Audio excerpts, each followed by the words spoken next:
이 시간 다 같이 찬양을 하나님께 영광을 돌리겠습니다. 찬양 드리겠습니다.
그래서 다 같이 일어나셔서 주께 가까이 찬양하겠습니다.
주께서 옛적에 땅에 기초를 넣으셨사오며 하늘도 주의 손으로 지으신 바니이다.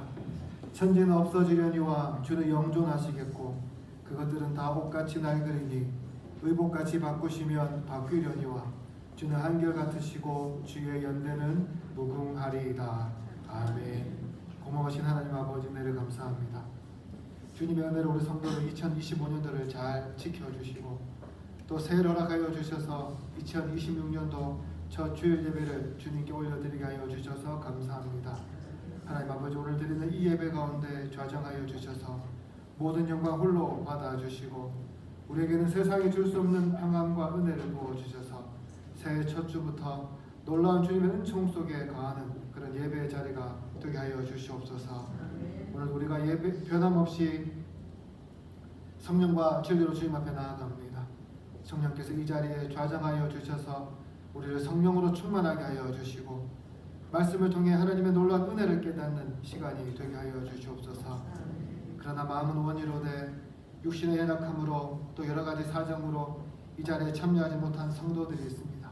주님께서 기억하여 주셔서 어디에 있든지 무엇을 하든지 이 자리를 기억하게 하여 주시고 또 그 자리에서도 기도하며 예배하도록 주님 붙들어 주시옵소서. 예배를 시작합니다. 마칠 때까지 악한 마귀 사탄 틈타지 못하게 지켜주실 줄로 믿사옵고 예수님 이름으로 기도드립니다. 아멘. 다 같이 찬송가 31장 같이 드리겠습니다.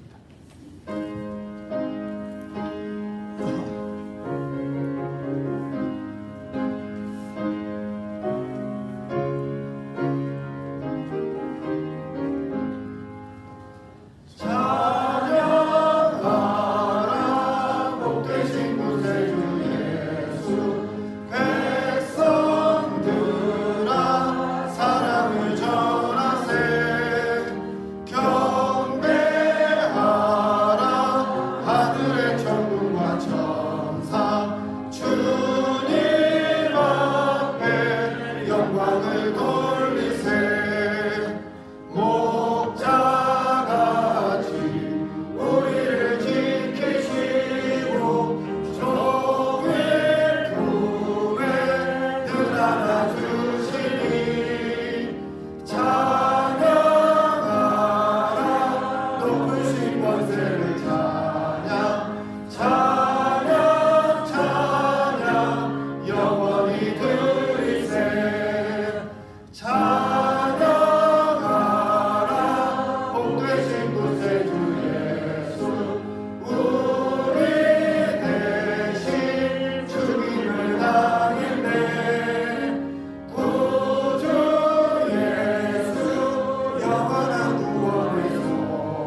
94문 같이 교독하도록 하겠습니다. 찬송하리로다. 하나님 곧 우리 주 예수 그리스도의 아버지께서 그리스도 안에서 하늘에 속한 모든 신령한 복을 우리에게 주시게 곧 창세전에 그리스도 안에서 우리를 택하사 우리로 사랑 안에서 그 앞에 거룩하고 흠이 없게 하시려고 그 기쁘신 뜻대로 우리를 예정하사 예수 그리스도로 말미암아 자기의 아들들이 되게 하셨으니 이는 그가 사랑하시는 자 안에서 우리에게 거저 주시는 바 그의 은혜의 영광을 찬송하게 하려는 것이라. 우리는 그리스도 안에서 그의 은혜의 풍성함을 따라 그의 피로 말미암아 공양 곧 제사함을 받았느니라. 이는 그가 모든 지혜와 총명을 우리에게 넘치게 하사 그 뜻의 비밀을 우리에게 알리신 것이요 하늘에 있는 것이나 땅에 있는 것이 다 그리스도 안에서 동일되게 하려 하십니다. 모든 일을 그의 뜻의 결정대로 일하시는 이의 계획을 따라 우리가 예정을 이루어 그 안에서 기업이 되었으니 이는 우리가 그리스도 안에서 전부터 바라던 그의 영광의 상승이 되게 하려 하십니다. 아멘. 사도신경으로 신앙 고백하겠습니다. 나는 전능하신 아버지 하나님 천지의 창조주를 믿습니다. 나는 그의 유일하신 아들 우리 주 예수 그리스도를 믿습니다. 그는 성령으로 잉태되어 동정녀 마리아에게서 나시고 본디오 빌라도에게 고난을 받아 십자가에 못 박혀 죽으시고 장사된 지 사흘 만에 죽은 자 가운데서 다시 살아나셨으며 하늘에 오르시어 전능하신 아버지 하나님 우편에 앉아 계시다가 거기로부터 살아있는 자와 죽은 자를 심판하러 오십니다. 나는 성령을 믿으며 거룩한 공교회와 성도의 교제와 죄를 용서받는 것과 몸의 부활과 영생을 믿습니다. 아멘. 자리에 앉아주시기 바랍니다. 찬송가 550장.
만물의 주관자 되시며 만복의 근원 되시는 여호와 하나님, 2026년 희망찬 새해를 허락하시고 그 첫 주일을 맞이하여 저희를 예배의 자리로 불러주시니 진심으로 감사드립니다. 한 해의 첫 시간을 주님께 구별하여 드리는 이 예배를 기쁘게 받아주시고 저희의 심령이 성령으로 충만해지는 은혜의 시간이 되게 하옵소서. 은혜의 하나님, 지난 2025년 한 해 동안 저희의 삶을 눈동자처럼 지켜주시고 때마다 시마다 필요한 은혜로 채워주셨음을 고백합니다. 때로는 고난의 골짜기를 지날 때에도 있었지만 주님의 지팡이와 막대기가 저희를 안위하셨기에 오늘 이 영광스러운 새해의 문턱에 설 수 있었습니다. 이제 2026년이라는 미지의 땅을 밟으며 저희의 발걸음을 인도하실 주님을 신뢰함으로 나아갑니다. 저희의 삶이 오직 주님만을 높이며 하나님의 나라와 의를 구하는 복된 하나 되게 하옵소서. 자비로우신 주님, 새해를 맞이하였으나 여전히 저희 마음속에는 버리지 못한 옛사람의 습관과 허물이 남아있음을 고백합니다. 지난날의 게으름과 불신앙, 형제를 사랑하지 못했던 옹졸함을 십자가 보혈로 깨끗이 씻어 주옵소서.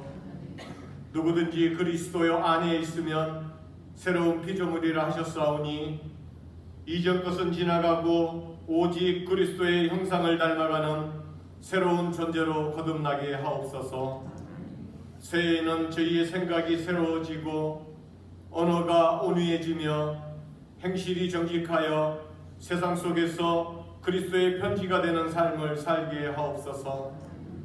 주님께서 피로 값주고 세우신 우리 교회를 위해 기도드립니다.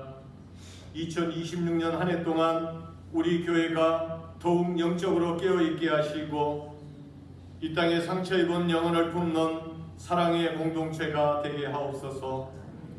기도로 세워지는 교회라는 표어로 나아갑니다. 말씀이 흥하여 심령이 변화되고 기도의 불꽃이 타올라 하늘문을 여는 역사가 있게 하옵소서. 교회의 각 기관과 재직들을 기억하시어 맡겨진 사명을 감당할 때마다 하늘의 지혜와 능력을 더하여 주시옵소서. 특별히 다음 세대를 축복하셔서 우리 자녀들이 주님의 말씀 안에서 바르게 성장하여 이 시대를 이끌어갈 믿음의 거목들이 되게 하옵소서. 하나님 아버지, 이 나라 이 민족을 긍휼히 여겨주시옵소서. 갈등과 분열의 상처가 치유되게 하시고 공의와 정의가 강물처럼 흐르는 복된 이 땅이 되게 하옵소서. 이정자들에게는 하나님을 두려워하는 마음을 주셔서 국민을 진심으로 아끼는 정치를 하게 하옵소서. 고난 중에 있는 성도를 기억하여 주옵소서.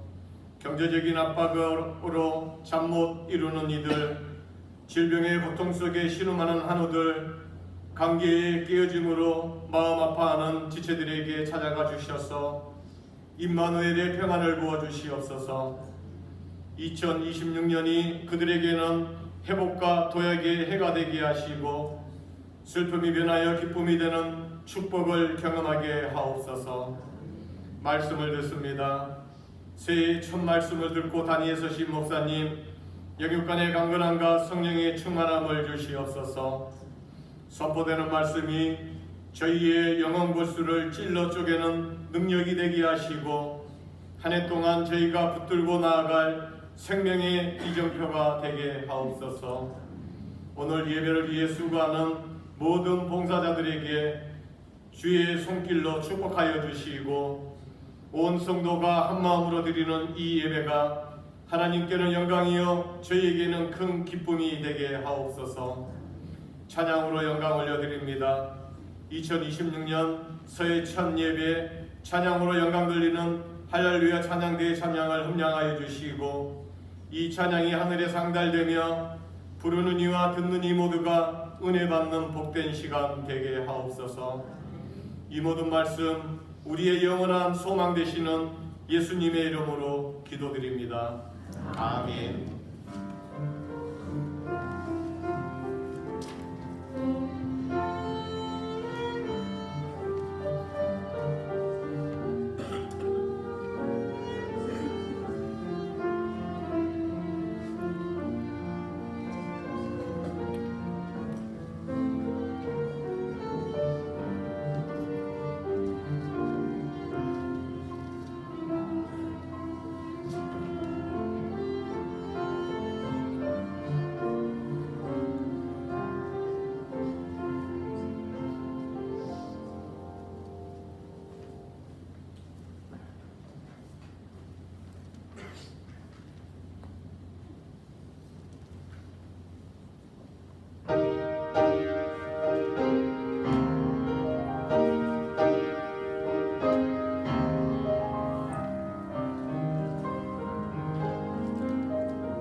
신약성경 사도행전 2장 37절부터 42절까지 말씀입니다.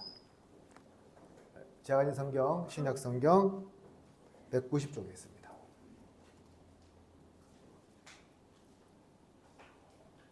사도행전 2장 37절부터 42절까지 말씀, 우리 찾으셨으면 한 절씩 교독하도록 하겠습니다. 그들이 이 말을 듣고 마음에 찔려 베드로와 다른 사도들에게 물어 이르되, 형제들아, 우리가 어찌할꼬 하거늘.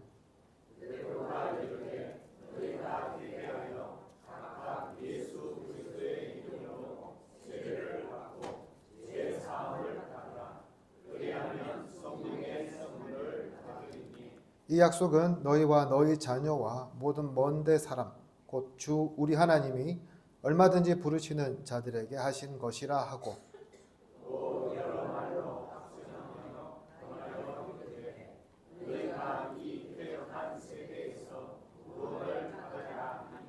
그 말을 받은 사람들은 세례를 받음에 이날에 신도의 수가 3,000이나 더하더라. 그들이 사도의 가르침을 받아 서로 교제하고 떡을 떼며 오로지 기도하기를 힘쓰니라. 아멘. 여러분, 이 세상 가운데 교회가 몇 개나 있을지 한번 생각해 보셨습니까? 몇 개 있을까요? 우리나라에 몇 개 있을까요? 셀 수 없이 많죠. 그렇죠? 네.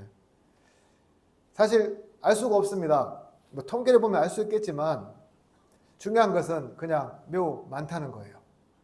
그리고 각 교회들마다 보면 역사도 가지고 있습니다. 우리나라를 보면 길게는 한 140년부터 짧게는 오늘 개척되는 교회도 있지 않을까라고 생각을 해봅니다. 그런데 여러분, 이건 안 궁금하십니까? 세상에 많고 많은 교회들 중에 최초의 교회는 어디일까라는 거예요. 여러분, 설마 최초의 교회가 어디에서 시작했는지 모르시진 않겠죠? 몰라도 괜찮습니다. 어딜까요? 예루살렘이에요. 오늘 본문은 바로 그 예루살렘 교회가 어떻게 시작되었는지에 대해서 우리에게 잘 보여주고 있습니다. 우리는 보통 교회하면 뭐부터 생각합니까? 건물 생각하죠? 조직 생각합니다. 예배 순서, 직분 이런 것들을 먼저 떠올리는 것 같습니다. 왜 이런 것들을 우리가 교회하면 먼저 떠올릴까요? 교회를 이루기 위해서 이러한 요소들이요 필수적이라고 우리가 생각하기 때문이죠. 그렇지 않습니까? 일단 교회를 시작하려면 건물이 있어야 하잖아요. 어쨌든지 조직도 필요합니다. 예배 순서도 필요하고요. 직분도 필요해요. 하지만 오늘 본문에서 보여주는 예루살렘 교회의 시작은 이런 것들이 없어요. 즉 우리가 중요하게 생각하는 것들로 그것을 가지고 구비하고 교회가 시작되지 않았다는 것이죠. 그래, 우리가 최초의 교회 한번 만들어 볼까? 라는 그런 계획을 가지고 시작하지도 않았습니다. 어디서 교회를 시작할까라는 지역과 또한 건물에 대한 고민도 없었고요. 어떤 체계를 만들고 어떻게 교회를 부흥시킬까에 대한 그런 전략조차도 보이지 않아요. 대신에 딱 한 가지만 있었습니다. 뭘까요? 바로 하나님의 말씀이었어요. 부활하신 예수님을 만나고 성령을 받은 이후에 베드로가 오순절날 전 세계에서부터 온 그러한 사람들 앞에서 예수님이 하나님께서 보내신 그 그리스도인 것을 선포한 것이요 전부였다는 거죠. 그러자 사람들의 반응이 나타납니다. 어떻게 나타납니까? 마음이 찔려서 사도들에게 나와 우리가 어찌할 꼴을 묻기 시작합니다. 회개가 나타나고요. 변화가 일어나고요. 이를 통해서 하나의 공동체, 다시 말해 교회가 시작이 됩니다. 그리고 바로 그날 3,000명이나 되는 사람들이 더해집니다. 우리가 흔히 말하던 부흥이 임했죠. 그런데 거기서 멈추지 않고 오늘 본문은 우리에게 계속해서 이런 질문을 던져요. 그렇다면 그렇게 부흥한 교회는 그 다음에 무엇을 했느냐라고 말이죠. 여러분, 어떻게 했을까요? 오늘 본문을 함께 살펴보면서 이 질문의 답을 통해 함께 은혜 받는 시간이 되기를 소망합니다. 첫 번째로 교회는 말씀으로 시작되었습니다. 얼마 전 저희 세대 목사들의 가슴을 매우 뜨겁게 불태웠던 한 목사님이 안 좋은 소문을 들었어요. 이분은 설교로 따진다면 우리나라에서 가장 설교를 잘한다고 해도 부족함이 없을 정도로 탁월하신 분입니다. 당연히 이런 명설교를 하니까 그분이 담임하시던 교회로 사람들이 구름같이 몰려들었겠지요. 그래서 그 장로님들이 이야기했다고 해요. 우리 이왕에 강남이지만 10,000명 되는 교회당 건축해보자. 근데 그 목사님 끝내 교회 건축하지 않으셨어요. 심지어는 교회 리모델링도 하지 않았어요. 그냥 이대로 예배드리면 된다고. 그리고 그 돈 가지고 뭘 했냐면 그 돈을 학생들에게 장학금으로 교회 다음 세대를 양육하는 데 사용하셨습니다. 굉장히 앞서가신 분이에요. 그리고 젊은 목사들에게는 롤모델이었습니다. 그리고 아름답게 은퇴도 하시고 원로 목사가 되셨어요. 그런데 요즘 들리는 소문이 뭐냐면 이분이 당회에다가 자기 아들 교회 개척하는데 수십억을 지원해 달라는 그러한 이야기였습니다. 당회에서 부결이 되긴 했지만요. 저희 같은 목사들 굉장히 존경했던 그런 입장에서는 이게 굉장히 큰 충격으로 다가왔던 거죠. 그렇습니다, 여러분. 교회 개척하기 위해서 재정이 필요합니다. 그래야 건물도 얻을 수 있고 사람들이 편하게 올 수 있는 환경도 만들어지기 때문입니다. 그런데 여러분, 이게 전부일까요? 물론 시설이 좋으면 얼마나 편리하고 좋겠습니까? 재정이 많으면 얼마나 처음 시작할 때부터 일을 수월하게 할 수 있겠습니까?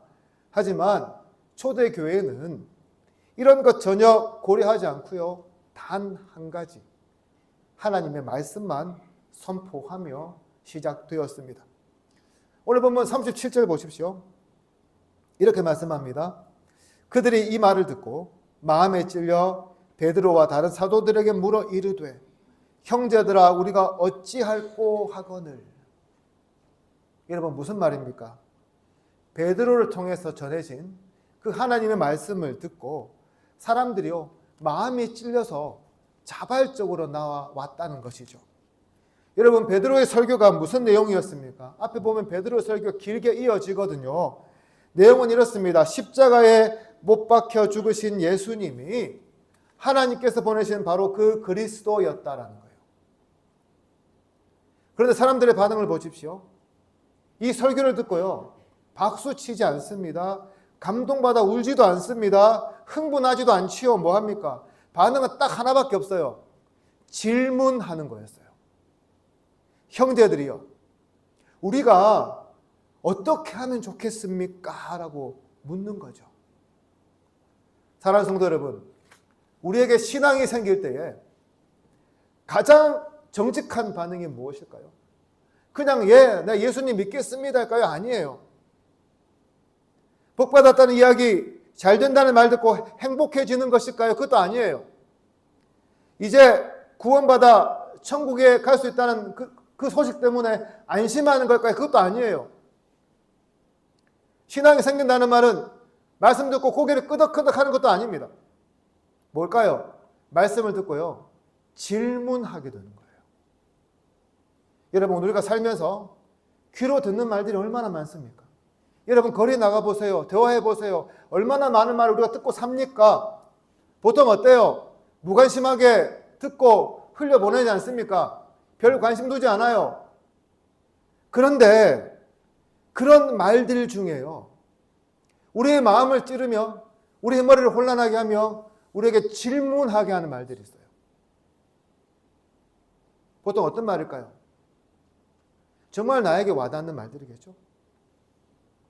나의 가슴을 찌르는 말이겠죠. 나의 머리를 자극하는 말이겠죠. 신앙도 마찬가지인 거죠.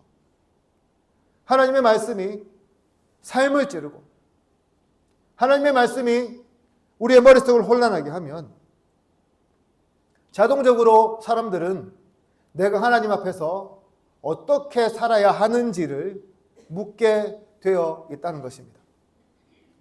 중요한 것은 오늘날 한국 교회에 이런 질문이 사라지고 있다는 거죠. 강단에서 선포되는 말씀 듣고 질문하는 것, 여러분 어떻게 생각하세요? 아주 부적절한 성도의 모습이거나 아주 불경한 태도라고 여러분 생각해 보시지 않습니까? 문제는 그런 의문들을 가지면서 풀지 못하니까요, 답답해하는 분들이 생기고, 그래서 어떻게든 풀어보려고 이리저리 기웃거리다가 이단에 빠지기도 하고, 그게 정말 해소가 안 되면 교회를 떠나는 분들이 참 많이 있다는 거예요. 저는 여러분들이요, 저의 설교를 듣고 질문이 좀 많이 생겼으면 좋겠습니다. 왜라는 의문을 가졌으면 좋겠어요. 왜 이 목사님이 저 말씀을 하셨을까라는 질문이 많아졌으면 좋겠습니다. 여러분, 말씀을 듣고 왜 질문합니까?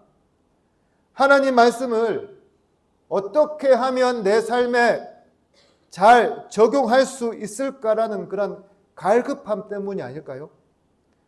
그렇습니다. 이렇게 질문할 때에 신앙이 성장하고 삶이 바뀌는 것이지, 듣고 가만히 있는 것으로는 우리에게 어떤 변화도 나타나지 않습니다.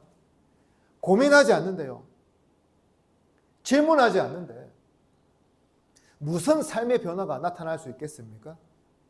여러분, 예루살렘 교회가 어떻게 시작되었습니까? 말씀을 듣는데 끝나는 게 아니에요. 말씀을 듣고 찔림을 받아서요, 질문하는 것에서 시작되었어요. 그러자 베드로는 그들이 하는 질문에 이렇게 대답합니다. 너희가 회개하여 각각 예수 그리스도의 이름으로 세례를 받고 죄 사함을 받으라. 그리하면 성령을 선물로 받으리니. 또 뭐라고 합니까? 또 여러 말로 확증하며 권하여 이르되 너희가 이 패역한 세상에서 구원을 받으라 라고요, 그 질문에 대해서 친절하게 대답해 주고 있는 거죠. 이렇게 베드로는 자신을 찾아온 그런 질문하는 자들을 향해 그 질문을 외면하지 않고요, 그 질문에 침묵을 강요하지도 않고요, 복음을 이야기하며 그 의문을 해소시켜 줍니다. 그러면서 그들이 참된 신앙으로 나아갈 길을 열어주는 거죠. 그러므로 사랑하는 성도 여러분, 우리가 말씀을 들을 때에 이 말씀 듣고 그냥 좋은 말씀 되게 해주세요 기도하지 마세요. 하나님, 이 말씀 듣고 내가 감동받게 해달라고 기도하지 마세요. 하나님, 이 말씀 듣고 내 마음이 찔리게 해주세요라고 기도하시기를 바랍니다. 말씀을 듣고 질문하는 은혜가 있기를 소망하는 마음으로요, 이 예배의 자리에 나오기를 소망합니다. 또한 누가 질문을 한다고 하면 그것 막지 마시고요, 해도 된다라고 말씀해 주시길 바라요. 그렇게 될 때에 여러분의 예배가 달라지게 될 겁니다. 우리 교회도 달라지게 될 겁니다.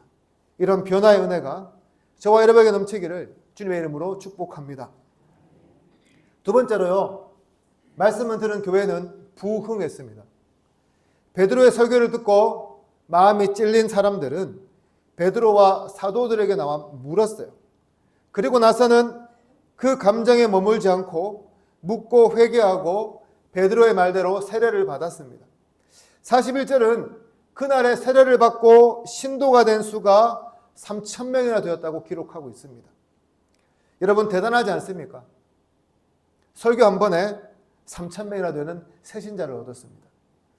우리 식으로 하면 부흥했다고 말할 수 있겠죠. 그렇습니다. 이 장면은 부흥이라고 부르기에 부족함이 없습니다. 그래서 오늘도 많은 교회들이 이 예루살렘 교회의 부흥에 열광하면서 이런 부흥을 달라고 기도합니다. 그러나 이런 식의 부흥이 정말 그런 부흥이 정말 참된 부흥일까요? 우리나라 성도들이요, 크게 착각하고 있는 한 가지가 있는데 뭐냐 하면 이 부흥의 뜻을 잘 이해하지 못하고 있다는 사실입니다. 여러분, 부흥이 뭘까요? 교회가 성장해서 막 커지는 게 부흥일까요? 여러분, 부흥은 숫자가 성장하는 게 전부가 아니에요. 정확하게 말하면 사람이 새롭게 변화되는 걸 의미합니다. 예를 들어서 우리 교회가요, 1년 동안 성도가 한 명도 늘지 않았어요. 그런데 한 영혼이라도 과거의 삶을 단절하고 새롭게 주님 앞에 서기로 결정하며 새 사람이 된다면 우리 교회는 무슨 교회라고요? 부흥한 교회예요. 그러나 아무리 많은 새신자가 몰려와도 그분들 중에 한 사람도 과거의 삶과 단절하지 못하고 여전히 죄악 가운데 살아간다면 그 교회에 아무리 많은 사람이 몰려와도 그게 무슨 교회라고요? 부흥한 교회가 아니라는 거죠. 여러분 착각하지 마세요. 부흥에는 숫자가 전부가 아니에요. 초대교회 부흥 사건을 다시 한번 생각해 보시면 숫자가 아니라 순서가 중요했다는 사실을 깨닫게 됩니다. 다시 말해서 사람들이 먼저 몰려온 게 아니에요. 어떤 기획을 잘해서 성공한 것도 아니에요. 가장 먼저 뭐가 되었을까요? 말씀이 선포되었어요. 사람들이 그 말씀에 반응해서 질문하고요. 회개하고 몰려듭니다. 그렇게 해서 공동체가 자라게 되었다는 거예요. 무슨 말입니까? 부흥은 사람이 만들어낼 수 있는 그런 인위적인 것이 아니라 말씀이 살아 움직일 때에 하나님께서 말씀을 통해서 은혜를 부어주실 때에 맺혀지는 열매라는 것이죠. 그렇습니다. 교회 부흥은 소위 담임 목사님의 설교빨이 아니에요. 교회의 마케팅 결과가 아니에요. 어떤 전략의 성공이 아니라 하나님께서 말씀을 통해서 은혜를 베풀어 주실 때 맺히는 열매라는 거죠. 제가 부교육자 있을 때에 안양에 있는 한 교회의 전도 세미나에 담임 목사님이 보내셔서 갔던 적이 있어요. 갔다가 너무 화가 나서 돌아왔습니다. 들어보면 내용은 이런 거였어요. 전도 집회를 합니다. 그런데 어떻게 하냐면 작정을 하겠죠. 태신자 데리고 1주차 하면 치약 같은 작은 선물을 줘요. 2주차에 오면 좀 더 큰 선물 주고 3주차에 오면 좀 더 큰 선물 주고 한 달 계속하면 더 큰 선물 주고 그리고 그 전도한 사람에게는 뭐 금반지 이런 거 주라고 이야기를 하더라고요. 듣다가 너무 화가 나서요. 막 박차고 나왔어요. 저는 도무지 이해가 안 됐거든요. 선물도 굉장히 조잡한 데다가 그것마저도 자기들에게 이야기해서 단체로 구매하면 싸게 해주겠다고 은근슬쩍 강요하고요. 복음은 없고 물건판에만 있는 거예요. 한 영혼을 귀하게 하는 것이 아니라 어떻게 보면 죄송합니다. 물건 가지고 사람 꼬시는 데 있는 거예요. 문제는 거기에 참여한 분들이 꽤 많았다는 거죠. 이해는 됩니다. 요즘같이 전도가 안 되니까 마케팅이나 다른 방법 써보는 것, 그러나 우리가 놓치고 있는 것은 바로 본질이라는 거예요. 부흥은 하나님의 말씀에 달려 있는데 우리는 부흥을 너무 방법론적으로 접근한다는 거죠. 그러나 여러분, 초대 교회는 달랐습니다. 사람의 생각이 아니라 오로지 하나님의 말씀을 통한 그런 부흥을 기대했습니다. 그 결과 무려 3,000명이나 세례를 받아서 과거의 삶을 청산하고 새 사람이 되는 놀라운 부흥을 경험했습니다. 사랑하는 성도 여러분, 우리 교회는 어떤 교회입니까? 우리 교회는 부흥하는 교회입니까? 아니면 부흥을 조작하려고 하는 교회입니까? 말씀으로 부흥을 이루려고 하는 교회입니까? 아니면 사람의 방법이나 전략으로 부흥을 만들어내려고 하는 교회입니까? 중요한 것은 초신자가 아니라 말씀을 듣는 우리부터요, 변화를 모색해야 한다는 거예요. 저와 여러분이 말씀을 통해 변해야 우리 교회가 부흥합니다. 저와 여러분들이 말씀을 듣고 그대로 살아야 어떻게 된다고요? 우리 교회가 부흥하는 거예요. 그것도 초대교회처럼 하나님께서 기뻐하시는 그런 모습으로 부흥합니다.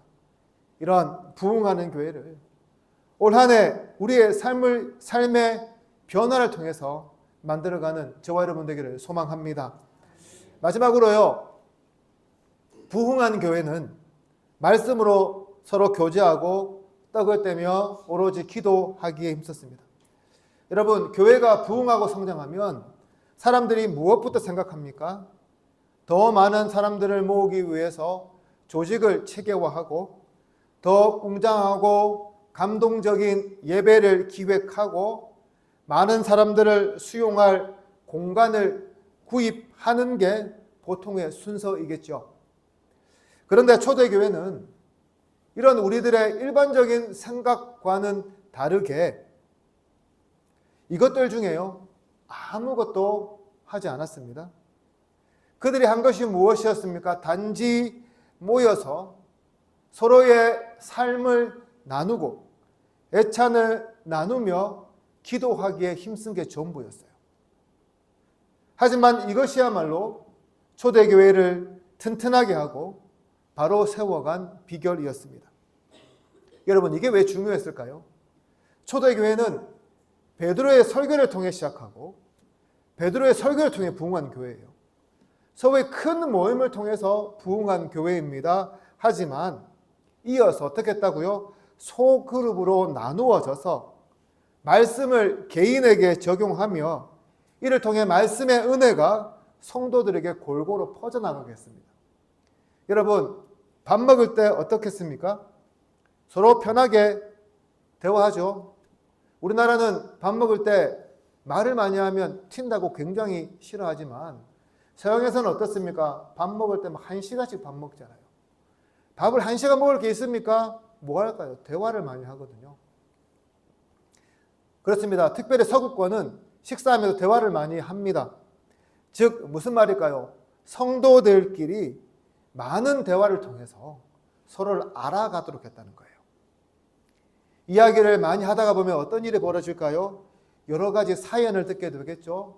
그러다 보면 기도 제목도 부탁하게 되겠죠. 어떻게 될까요? 자연스럽게 기도로 이어질 수밖에 없다는 거죠. 솔직히 부흥의 비결, 아름다운 교회를 세워간 비결치고는 오늘날 기준으로 보면 너무 싱겁게 보이지 않습니까? 그렇습니다. 사실 별로 어렵지 않아요. 그래서 우리 교회도 올해는 이렇게 좀 해보려고 합니다. 어떻게 해요? 구역 모임을 통해서 말이죠. 지금껏 우리 교회 구역 모임은 모여서 서로 교제하고 이야기하는 시간이 전부였어요. 그러나 올해부터 구역 모임은 서로 말씀을 나누고 교제하며 함께 기도하는, 그래서 구색만 갖춘 그런 구역 모임이 아니라 정말 하나 되는 초대교회 같은 그런 공동체로 만들어 보려고 합니다. 사랑하는 성도 여러분, 사도행전 2장 42절 말씀 굉장히 이상적으로 보이시죠? 그러나 이것은 초대교회만의 그런 모습이 아니에요. 어떻게 보면 교회가 교회답게 서기 위해 붙들었던 그런 삶의 방식이라고 할 수 있습니다. 그래서 올해 우리 교회도 이 말씀을 표어로만 이렇게 붙드는 것이 아니라요, 삶의 자리에서 한번 살아내 보려고 합니다. 구역 모임 어떻게 하면 될까요? 구역 모임 시작하시면서 먼저 잠시 여러분 안부를 나누시기 바랍니다. 서로의 얼굴을 보고 웃고 이야기하는 시간도 가졌으면 좋겠어요. 뭐 할 수 있으면 농담도 하고 예전처럼 그렇게 활발하게 재미있게 이야기하세요. 그 다음에 중요한 게 뭘까요? 그렇게 끝나는 것이 아니라 여러분 주보를 보시면 제가 올해는 칼럼 자리에 이렇게 이번 주 말씀이라고 해가지고요, 오늘 제가 설교한 내용을 요약해서 실어 놓았습니다. 그리고 제일 아래 보면 뭐가 적혀 있을까요? 질문이 있어요. 그래서 이 질문도 보시고요. 그래서 여러분들끼리 이 말씀을 다시 보면서 제 설교를 한번 복귀해 보시고 또 질문을 통해서 서로고 나누면서 대답해 보는 시간이 되었으면 좋겠습니다. 중요한 것은 이 질문에 정답이 있을까요? 정답 없습니다. 여러분들이 생각하는 바를 자유롭게 말씀해 주시면 돼요. 굳이 유창하게 말 잘할 필요도 없어요. 할 말이 적으시다면 단답형으로 말해 주셔도 됩니다. 그리고 이 말씀이요, 그냥 나에게는 이렇게 들렸습니다 정도, 그 한마디면 충분하다는 거죠. 그러다 보면 어떻게 됩니까? 우리의 삶이 자연스럽게 흘러나오게 될 거예요. 여러분의 형편도 이야기하게 될 겁니다. 그리고 기도 제목도 여러분 생각해 볼 수 있을 거예요. 그리고 나서 어떻게 할까요? 구역장님께서 그 기도 제목을 하나씩 물어보시고 기도 제목을 취합하셔서 서로를 위해 기도하고요. 마지막엔 주기도문으로 마무리하면 좋겠습니다.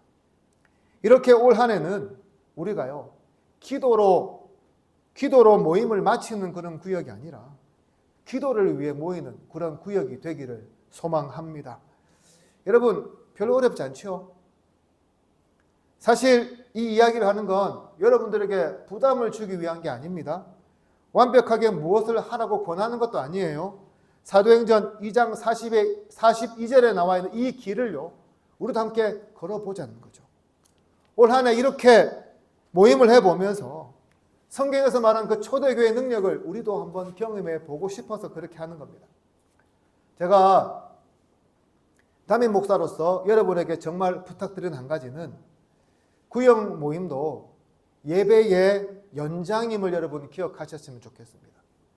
야, 구역 모임 정도는 뭐 빠져도 돼 라고 생각하는 것이 아니라 정말 내 신앙을 위해서, 성도들과 교제를 위해서, 특별히 나를 위해 기도해 주는 동역자들이 있다는 그런 자들과의 만남의 자리임을 기억하면서요, 여러분 한 분도 빠지지 마시고 꼭 참여해 주셨으면 좋겠습니다.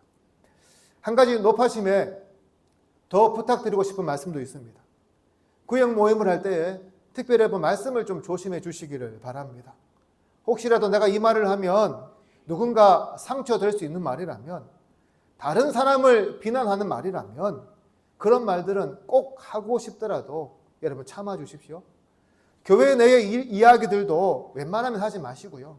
대신에 성도들의 삶의 이야기를 듣고 위로하고 격려하고 좋은 일 있으면 축하하는 말들을 여러분 많이 해주시기를 바랍니다.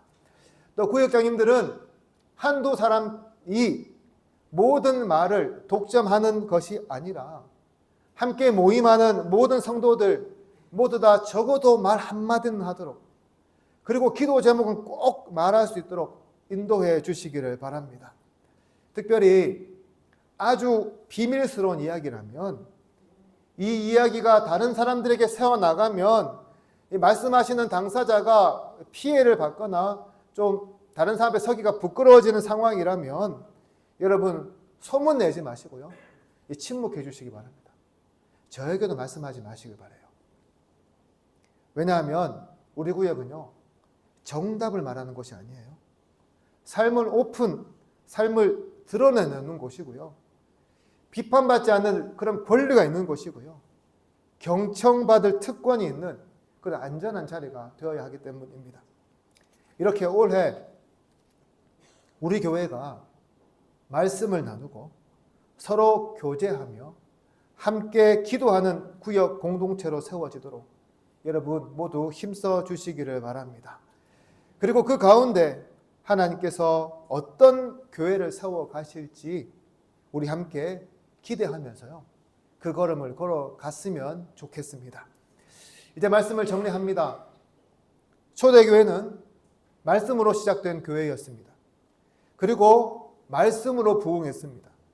그러나 그것으로 그치지 않고 사도의 가르침을 받아 서로 교제하고 떡을 떼며 오로지 기도하기에 힘쓰는 그런 교회였습니다. 올 한 해 우리 지세포 제일교회도 바로 이런 목표를 향해 나아갑니다.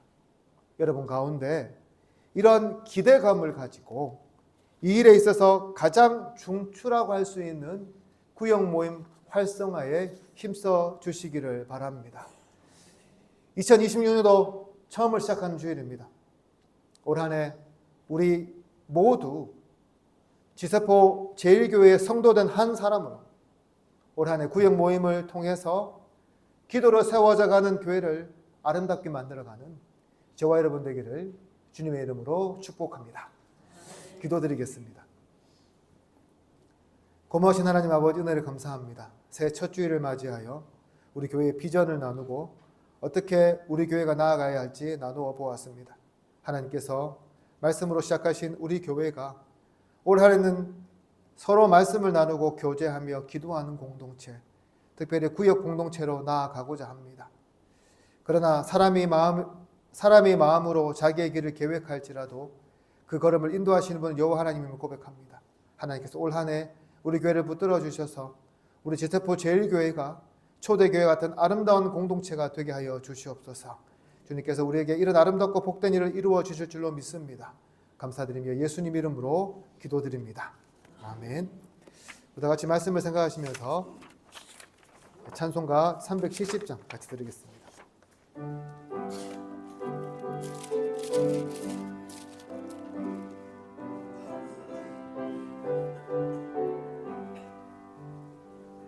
주 안에 있는 나에게 난 근심이 있으랴. 십자가 밑에 나가 내 짐을 풀었네. 주님을 찬송하면서 할렐루야 할렐루야.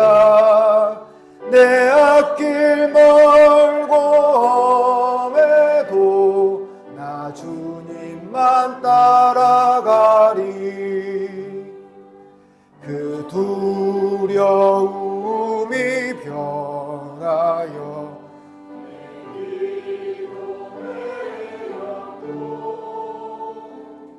전날의 한숨 변하여 되었네. 주님을 찬송하면서 할렐루야 할렐루야. 내 앞길 멀고 험해도 나 주님만 따라가리. 내 주는 자비하셔서 늘 함께 계시고 내 궁핍 밤을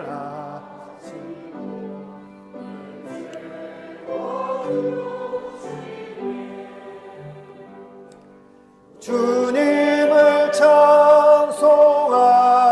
찬송하면서 할렐루야 할렐루야.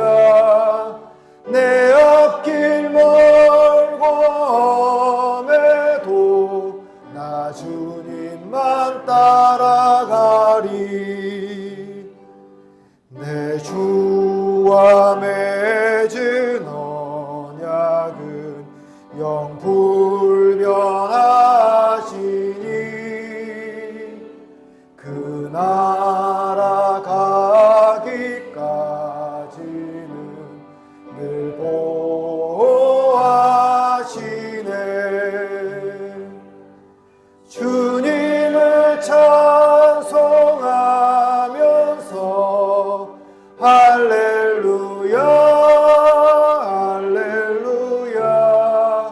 내 앞길 멀고 험해도 나 주님만 따라가리.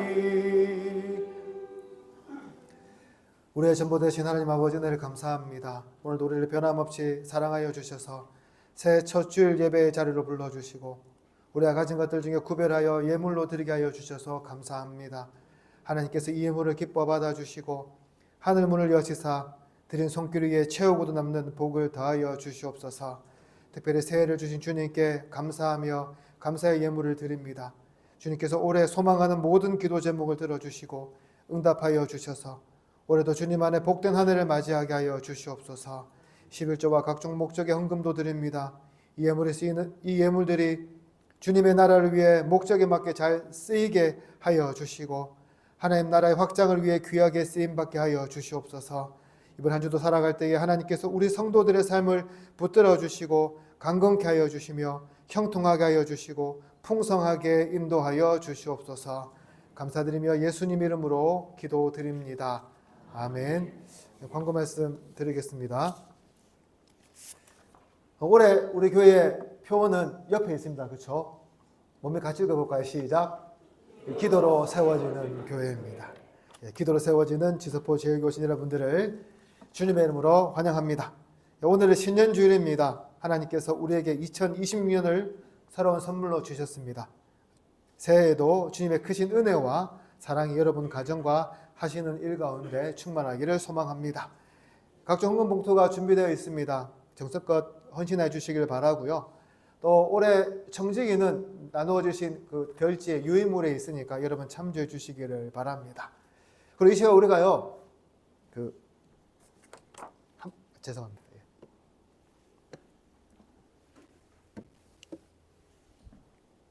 특별히 환영할 분이 계시죠. 우리 이재현 집사님, 우리 최희 집사님. 오신 지 좀 되셨는데 오늘 새해 첫 해 등록하셨습니다. 잠깐 일어나 주시겠어요? 네, 축복합니다. 박수 환영하겠습니다. 네, 잘 앉아주시기 바랍니다. 이 시간 우리 수료식을 하도록 하겠습니다. 수료식을 하는데 상품은요, 재작년에 했죠. 바자회 수익금 남았는데 권사님들이 이렇게 여전도에서 해주셔서 장학금으로 주도록 하겠습니다. 호명하면 앞으로 나와주세요. 윤은지 앞으로 나오시고, 박준우.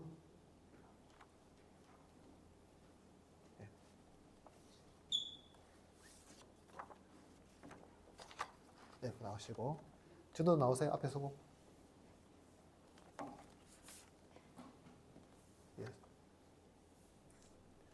수료증서 2026-1번 성명 윤은지. 본 사람은 본교회 고등부 모든 과정을 수료하였기에 이 증서를 수여합니다. 2026년 1월 4일 대한예수교 장로회 지세포 제일교회 담임 목사 윤경원.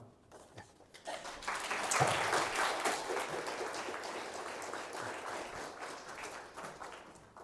수료증서 2026-2 성명 박준호. 내용은 똑같습니다.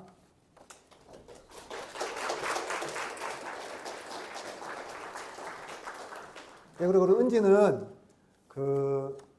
아시다시피 앞에 찬양팀도 열심히 봉사해주고 방송도 섬기고 하다 이제 대학을 가요. 네, 너무 아쉽지만 재직해서 결의해서 비전 헌금에서 따로 장학금도 줬습니다. 그래서 중고등학생들 봉사 열심히 하면 장학금 줍니다. 기대하도록 하겠습니다. 자, 들어가시고요. 그리고 그 다음에 우리 또 이렇게 아쉬운 시간을 보낼 것 같아요. 우리 윤순이 형제 내일 입대를 해요. 강원도 화천으로. 네, 잠깐 나오세요. 네.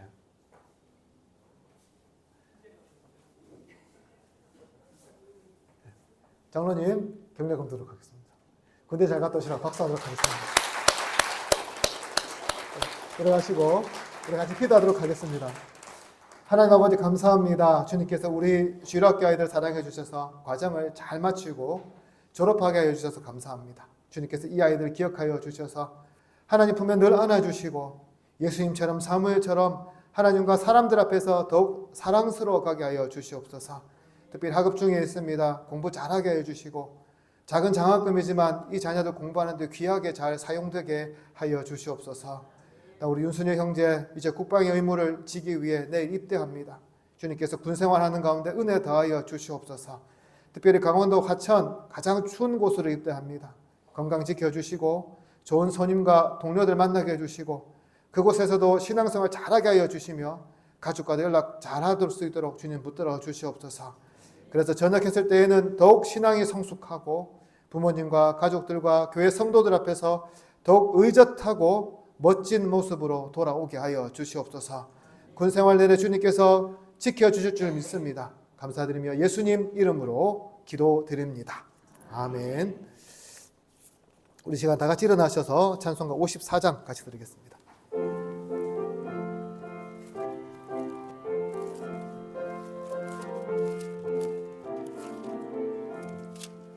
주여 복을 구하오니 편히 가게 하시고 사람마다 주 은혜로 이기도록 하시고 광야 같은 세상에서 항상 인도하소서.